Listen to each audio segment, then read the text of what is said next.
What if I told you that your dream home might come with a dark secret and possibly something that never left? Today, we're diving into properties listed on Zillow that are connected to homicides, but these aren't just crime scenes turned back into real estate.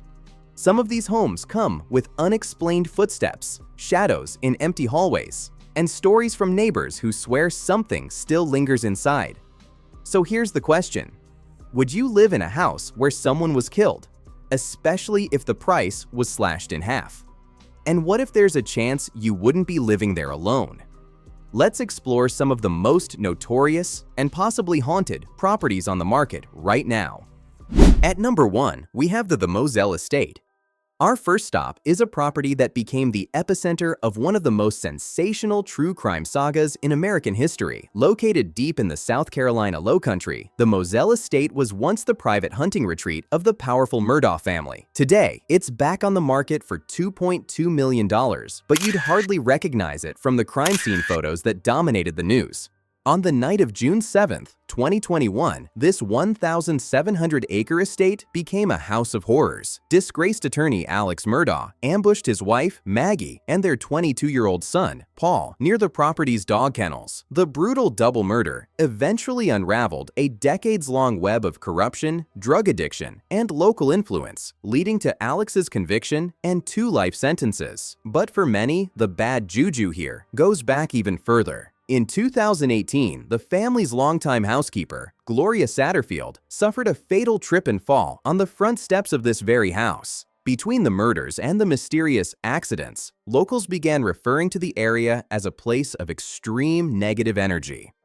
Even the legal world couldn't ignore the atmosphere. When the jury visited the estate in 2023, reporters allowed inside described the home as frozen in time and a haunted place, noting a heavy oppressive feeling that hung over the grounds. Online paranormal communities have been buzzing for years, with many claiming the land is stained by the violence. One viral sentiment suggested that no amount of remodeling could ever truly cleanse what happened here.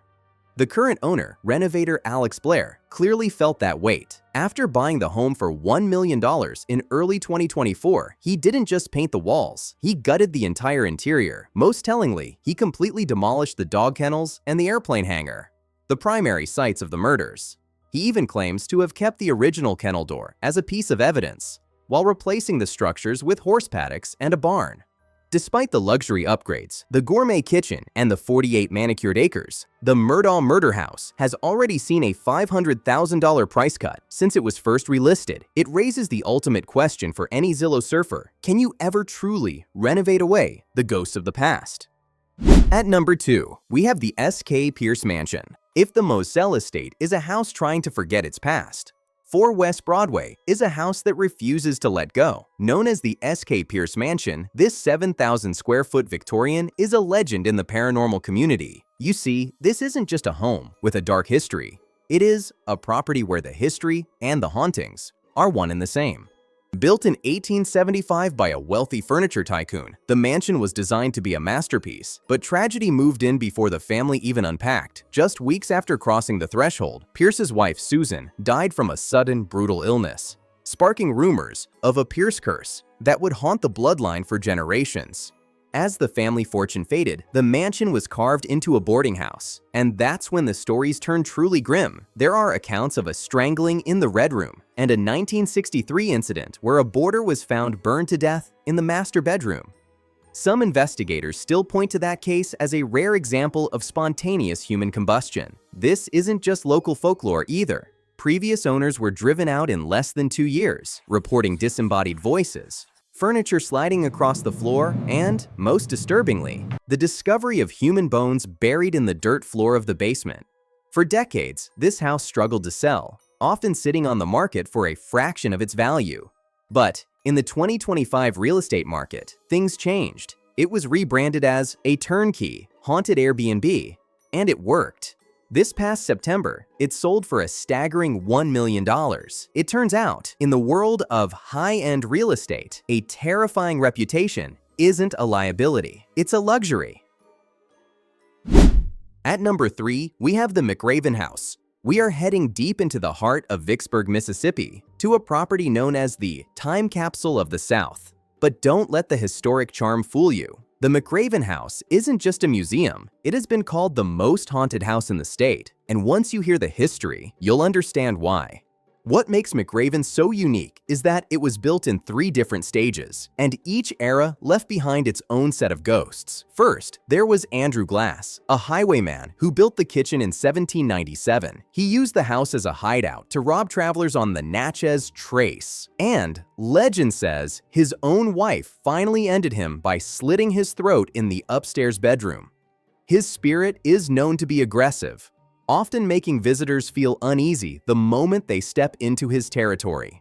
Then came the Civil War era. During the Siege of Vicksburg, the house was used as a Confederate field hospital. To this day, you can still see the bloodstains on the floorboards where soldiers suffered on makeshift operating tables. But the darkest story belongs to John Bobb.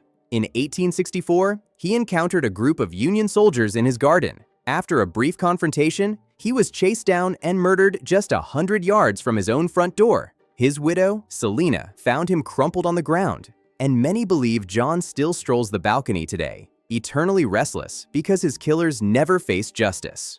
However, the most active spirit is Mary Elizabeth Howard. She died in childbirth at only 15 years old. Unlike the aggressive Andrew Glass, Mary is said to be friendly, even playful. She's been known to play pranks on guests, tug on their clothes, and even interact with children who visit the home. Whether it's the soldiers in the garden or the highwayman in the kitchen, McRaven is a place where the past isn't just remembered, it's still living.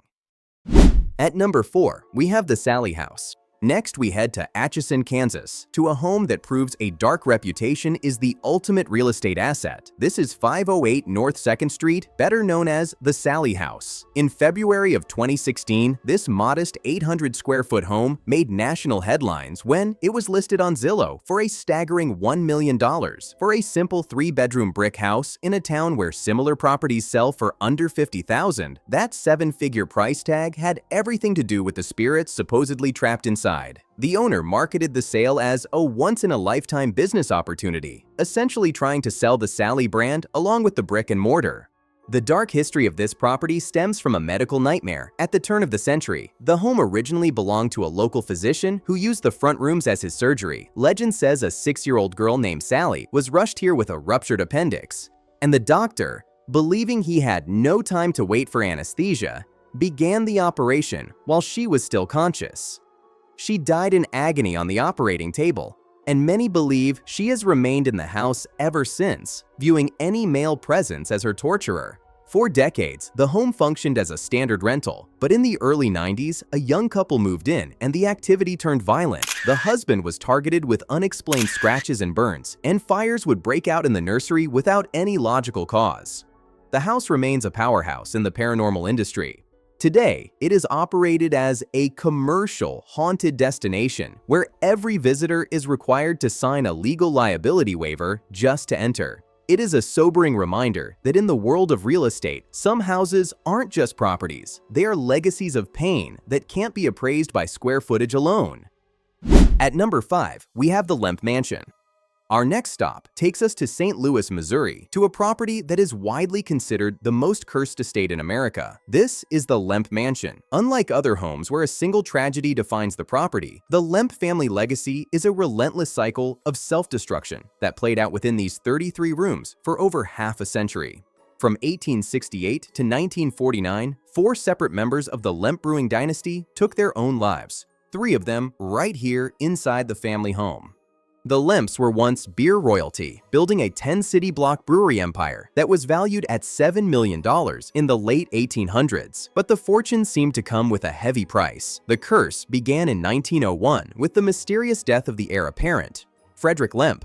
Just 3 years later, his father, William Lemp Sr., was so consumed by grief that he shot himself in his bedroom. This set off a domino effect of tragedy. In 1922, after Prohibition decimated the family business, William Lemp Jr. shot himself in the heart in the mansion's office. Decades later, in 1949, the final resident, Charles Lemp, shot his beloved dog in the basement before taking his own life in his bedroom upstairs.